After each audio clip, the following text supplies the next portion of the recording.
What about the people who are bringing their children here today? Do you think that that's a good thing to do with these kinds of protests? Holy cow! Who are you representing? I'm with Sun Media. Sun Media. I should have known. I think it's up to them.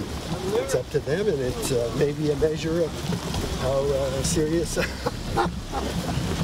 Why the hell do I bother? I'm in serious discussion, not comedy. I'm sorry. I don't think it's a funny question. Why do people bring their children Sun Media is not serious media. So I'm asking a serious I'm not question. interested in talking to you. Sorry. Okay, thanks.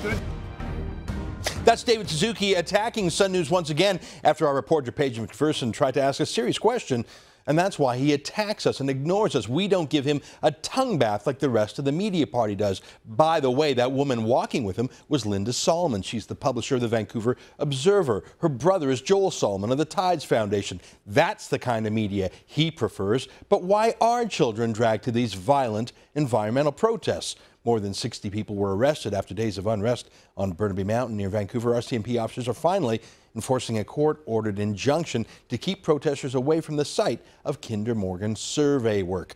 Among those taken into custody was Tamos Campos, David Suzuki's grandson. It was all stage-managed. Like the rest of Suzuki's theatrical life, they're a family of propagandists.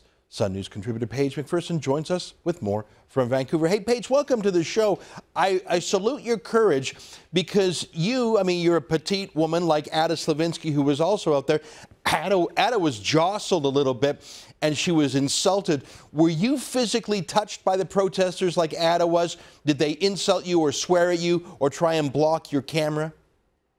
Well, what I experienced, Ezra, definitely nothing physical, but what we experienced was that when I would go to talk to, say, one of the protesters, and I was legitimately trying to get their side of the story, that was really my main goal of being on Burnaby Mountain yesterday, there would be other protesters who would sort of come up to them and say, oh, don't talk to her, she's from Sun Media. And sort of like when I've been, for example, this happened to me at a pro-Palestinian, anti-Israel protest in Toronto, there would be sort of somebody who followed me around and said, don't talk to her, she's from Sun Media. There were some other people who, hurled a few little bit of insults about Sun News at me in my direction, but overall, I think that I was able to get the perspective of several protesters, and of course I spoke with David Suzuki without too much interference or perhaps just not allowing myself to be impacted too much by the protesters trying to distract me. Good for you. I think it is a tremendous compliment that they fear our basic questions. I mean, you weren't asking trick questions. My favorite question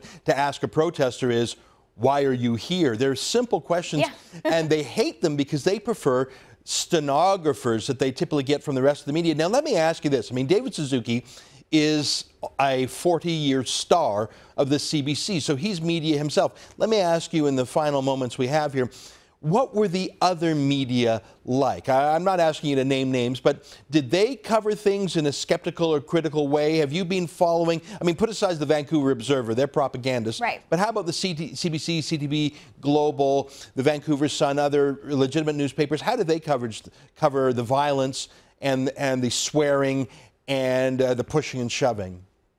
Well, to be honest, there wasn't a lot of media there, and when David Suzuki was there and he was walking away from having made his speech and there was a sort of pseudo scrum, as I would call it, I was really the only person asking questions other than one other reporter who asked a question about what his opposition was to the Kinder Morgan pipeline. So other than that, really, there was only Vancouver Observer and me. Now, you could hear the Vancouver Observer representative there laughing at my question along with David Suzuki. This is after she had explained to him that, he's a much admired figure and went on in that way. So there really wasn't that much other media there. I would say other than the real difference that I saw in the reporting of numbers, I think that my number estimate in terms of how many protesters were there was about 100 less or 100 fewer than other media had reported what I saw from yesterday, but other than that, not a big difference. Yeah. Paige, I'm glad you're there, and the fact that they resist you tells me you are getting important news out. Thanks for being our eyes and ears there, and thanks to your colleague, Ada Slavinsky, too. Talk to you soon, my friend. More.